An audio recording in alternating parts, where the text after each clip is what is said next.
J'ai vu dans une interview qu'un de tes premiers projets entrepreneuriaux, c'était un restaurant savoyard. Et j'étais fasciné par l'idée du mec. En fait, parce que quand je vois un YouTuber comme ça, je me dis, ça, c'est vraiment quelqu'un, les gens le voient comme un YouTuber, un mec qui fait juste des vidéos, etc.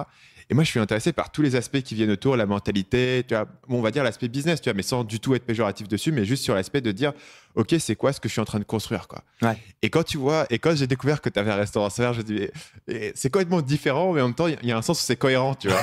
Est-ce que tu peux nous parler un peu comment est-ce que tu es rentré là-dedans et qu'est-ce que ça t'a appris plus ou moins d'avoir eu cette expérience totalement différente du web, mais quand même un truc de créer une expérience pour les gens. Alors ouais, mais c'est rigolo ce que tu dis parce que en fait au global, j'ai su assez tardivement que j'étais entrepreneur en le constatant, tu vois. C'était pas quelque chose que Et j'avais à quel moment est-ce que tu conscientisé. l'as constaté quand tu faisais tes spectacles? Je le constate, non, après le resto quand même, quand j'optimisais en fait la réputation du resto dans la ville, je me suis dit, ah oui, non, en fait, t'es au taquet. En fait, comme je vois ça comme un jeu au départ, tu vois, il y a vraiment un côté, bah attends, mais il faut qu'on prenne du temps pour réfléchir, il y a moyen de faire mieux. Tu sais, c'est un peu une énigme, un jeu, un puzzle à résoudre en fait, quoi, quand tu montes quelque chose. Bah, c'était un peu ça. La première boîte que j'ai montée, j'avais 18 ans et je vendais des nappes sur les marchés. Et j'ai monté une société pour ça. Et j'ai fait ça 3 mois, tu sais, c'était un truc éphémère. Et après, une fois que j'ai fait ça, j'ai fermé et avec les sous que j'avais gagnés, je suis allé à une vente aux enchères pour acheter une bagnole. C'était vraiment l'objectif.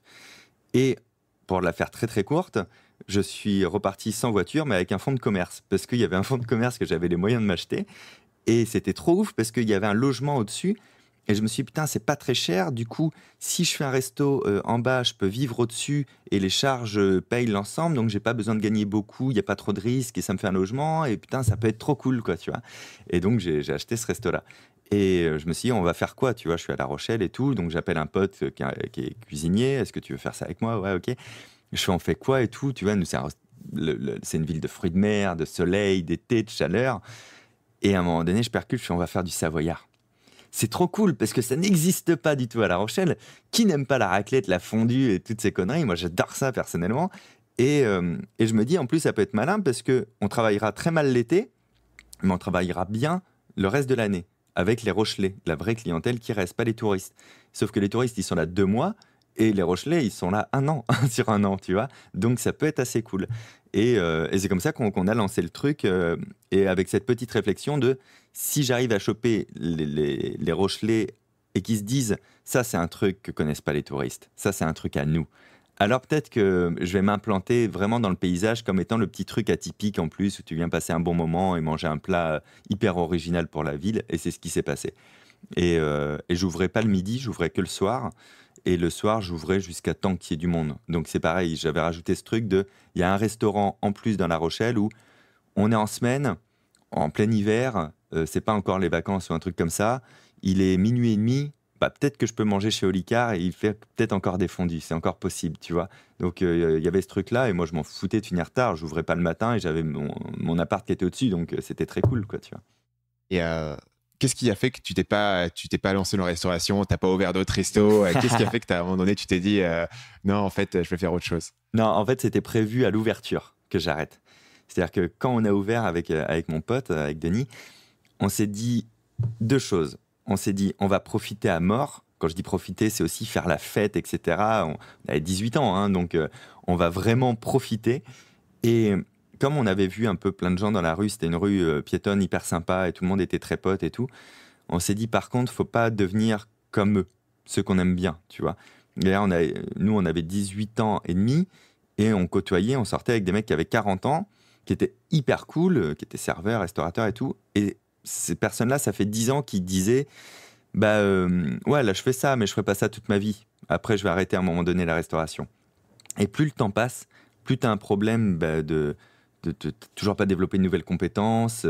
Tu t'es acheté une baraque et tu as un crédit, et il faut bien le payer, tu remets plus le truc en question. Et je pense que c'est un métier usant, en fait, j'aurais pas fait ça toute ma vie, tu vois. Ou alors, effectivement, pour lancer une chaîne ou des trucs, mais c'est pas du tout quelque chose qui me faisait vibrer, quoi, tu vois. J'ai bien aimé l'expérience de on a ce resto, on gagne un peu de sous, on fait un truc de qualité, on fait souvent la fête, un peu trop souvent même, mais on se dit c'est pour 2 ans, 2 ans et demi max. Et on a fait 2 ans et demi. Au bout de 2 ans et demi, on a dit allez, on arrête. Ouais, on arrête. Et c'était dur de lâcher un truc qui marchait pour repartir dans l'inconnu? Non, au contraire. En fait, ça, c'est vraiment un problème. Comme tu peux voir, je m'épanouis dans la diversité. C'est parce que j'adore commencer dans quelque chose que je connais pas, apprendre, tu vois, faire des balbutiements, après optimiser, après réussir à plus ou moins gros niveau. Mais après, j'ai plus trop de challenge, tu vois, et c'est pas des projets de vie à chaque fois, tu vois, c'est plus de la curiosité d'aller dans un domaine que je connais pas.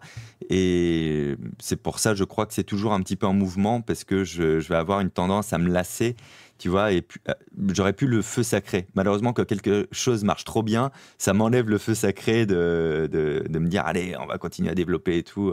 Donc, il y avait pas de remords, de mélancolie à arrêter le resto. Salut, c'est Stan, j'espère que vous avez apprécié cet extrait du podcast Marketing Mania. Bien sûr, vous pouvez retrouver l'ensemble des épisodes du podcast, y compris les instructions sur comment vous abonner sur l'application Apple Podcast ou sur votre téléphone Android en vous rendant sur mon site à l'adresse marketingmania.fr/podcast. Je vous ai mis le lien dans la description de cette vidéo.